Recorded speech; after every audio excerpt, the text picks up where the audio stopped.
Stop mencari uang, stop untuk menjadi produktif di era sekarang ini, semuanya sudah berakhir. Setidaknya ini adalah quote yang kontroversial yang saya tonton di kanal YouTube-nya Tech Lead. Patrick Hsu, dia seorang Jepang, 43 tahun, dia mantan programmer Google. Dia mengatakan bahwa semuanya sudah berakhir di era sekarang untuk mencari uang, untuk menjadi produktif. Akan ada hanya orang kaya dan orang miskin. Orang menengah akan hilang atau bahkan menjadi miskin di era sekarang ini. Ini kaum menengah atau middle class ini didefinisikan sebagai orang kebanyakan ya. Dia dari kecil sekolah, dia mendapatkan nilai bagus, kemudian lulus, mencari bekerja di kantor 9 to 5, berharap sampai pensiun. Dan ini era ini sudah berakhir, dia bilang, dengan banyaknya layoff atau PHK yang terjadi di semua startup teknologi, nggak cuma di Amerika tapi di seluruh dunia. Ini point of view-nya, fokusnya adalah dari mata dia sebagai programmer. Apps tidak bekerja lagi, APIs tidak bekerja lagi, semuanya sudah dikerjakan oleh AI.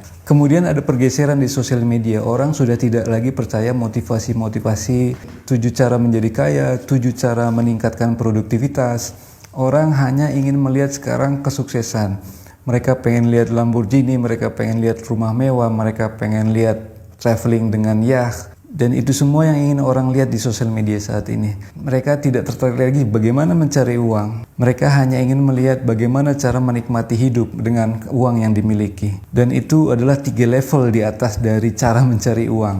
Yang pertama adalah mencari uangnya. Yang kedua adalah mendapatkan hal-hal tersebut yang bisa membuat vibe positif. Yang ketiga adalah memiliki waktu yang banyak untuk menikmati hal-hal tersebut. Dan ini juga terjadi pergeseran di cara orang bekerja. Orang tidak mau lagi bekerja 9 to 5. Sekarang perusahaan lebih suka outsourcing, lebih suka work from home, lebih suka kontrak. Tidak ada lagi sampai puluhan tahun seperti dulu sampai pensiun. Dan dia menganalogikan situasi sekarang ini seperti kapal Titanic yang sedang tenggelam. Bagaimanapun kerasnya kita, bersusah payahnya kita mencegah agar Titanic tidak tenggelam, tetap kapal itu akan tenggelam. Itu yang terjadi di semua negara sekarang, dia bilang. Satu-satunya cara adalah ya kita menyelamatkan diri. Kita memakai sekoci-sekoci kecil, perahu-perahu kecil untuk keluar dari kapal Titanic. Dan ini menarik buat saya karena walaupun pahit, apa yang dia katakan itu benar. Sekeras-kerasnya apapun kita bekerja sekarang, harganya sangat kecil dan hampir mustahil untuk lompat dari kemiskinan ke kemakmuran atau kaya. Itu yang terjadi sekarang. Tidak peduli berapa tahun kalian bekerja di satu perusahaan, akan sulit untuk loncat ke situasi kaya,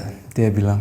Peluangnya sudah tidak ada saat ini. Begitupun sebagai wirausaha atau pengusaha akan sulit berkompetisi dengan startup yang memiliki AI, dia bilang. Sangat tidak mungkin individu-individu untuk menyaingi perusahaan-perusahaan besar seperti startup AI karena modalnya yang digunakan adalah sangat besar, data yang digunakan sangat besar dan tidak mungkin dimiliki oleh individu-individu. Oleh sebab itu dia katakan bahwa yang kaya akan semakin kaya, mempertahankan kekayaannya, dan yang miskin akan tetap miskin, dan kelas menengah akan cenderung untuk mengalami penurunan menjadi miskin. Dan perubahan itu terjadi dengan sangat cepat. Saya masih ingat ketika pada tahun 2007 Steve Jobs dari Apple pertama kali memperkenalkan iPhone pertamanya dengan layar sentuh. Seketika itu pula raksasa handphone dengan tombol semuanya berguguran mati seperti Nokia, BlackBerry, semuanya mati. Tak lama berselang muncullah dunia digital dengan cepat. Ada aplikasi, ada website, ada YouTube dan lain-lain. Dan membunuh semua industri buku, majalah, koran, televisi konvensional. Hampir saat itu semua orang beralih ke dunia digital. Dan dengan cepatnya saat sekarang ini muncullah AI yang menggantikan hampir semua pekerjaan seperti yang dikatakan oleh Patrick Hsu. Dia sebagai programmer bilang sudah tidak ada kemungkinan untuk bersaing dengan AI. Dan ini susah untuk dihentikan. Sama halnya dengan dulu pertama kali handphone layar sentuh pertama kali diperkenalkan.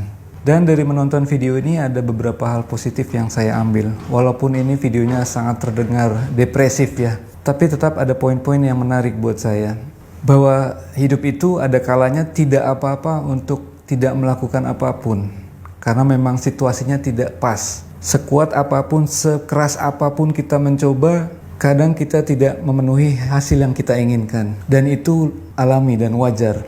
Dan saya yakin situasi sekarang ini akan ada solusi-solusi atau skoci-skoci dari kapal Titanic yang akan kita peroleh dan kita dapatkan dari hal-hal yang kita terus lakukan dalam hidup. Dan mungkin di situasi yang sulit ini akan muncul hal-hal positif yang tidak kita duga sebelumnya. Seperti yang dia utarakan, orang sekarang senang menonton keberhasilan orang lain, membeli mobil mewah, rumah mewah, dan lain-lain. Tapi mungkin bagi saya juga tidak hanya sekedar materi. Kita bisa menunjukkan hal positif di konten media sosial dengan cara menghibur orang lain, membuat tertawa, memiliki kucing dan anjing yang lucu. Itu juga membuat hal positif yang mungkin memang ditujukan AI untuk kita untuk menikmati hidup.